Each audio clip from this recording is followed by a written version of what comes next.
Leaving Certificate, Foundation Level Maths, question 6 from the 2019 paper. So, using the theorem of Pythagoras, use the theorem of Pythagoras to find x in the diagram below. Give your answer correct to the nearest centimetre. So you're looking for x. So Pythagoras' theorem says that c squared equals a squared plus b squared. So what you want is a value for c, for a, and for b. And c is x, a is that one there, it's 90, and b is that one there, it's 200. So you have c equals x, a equals 90, b equals 200. So now you simply put that into your formula. So x squared equals 90 squared plus 200 squared. So square 90 and square the 200. So x squared equals 8,100, that's your 90 squared, and 40,000, that's your 200 squared.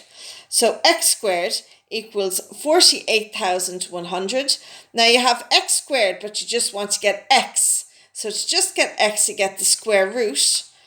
And the square root of x gives you x equals, get the square root of 48,100 to find out what x is. And it tells you that x is 219.317122. Now it's said to the nearest centimetre squared.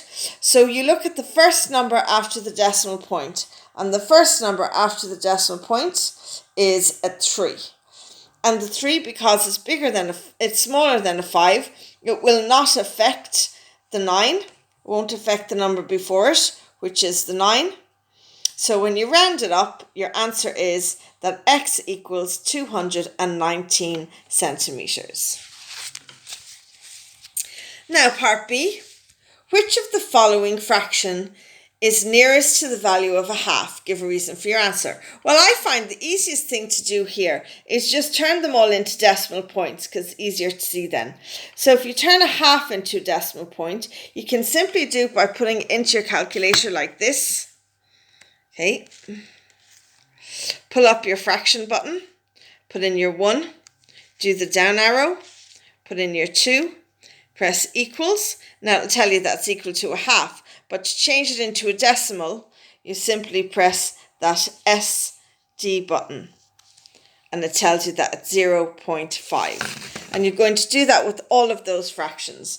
So a half is 0.5.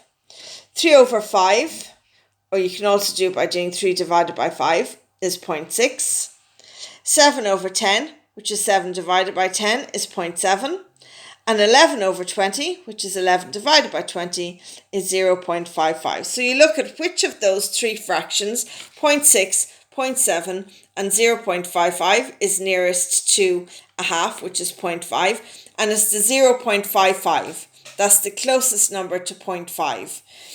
So your answer is 11 over 20, because a half is 0.5 and 11 over 20 is 0.55. Jessica runs an online business using different currencies.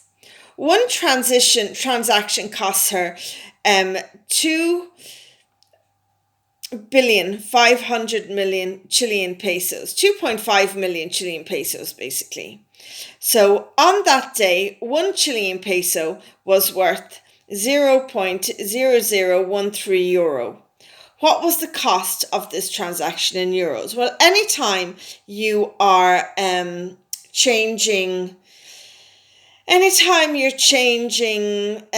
money, you always multiply by what 1 is worth, and tells you there that 1 Chilean peso is worth 0.0013 euro.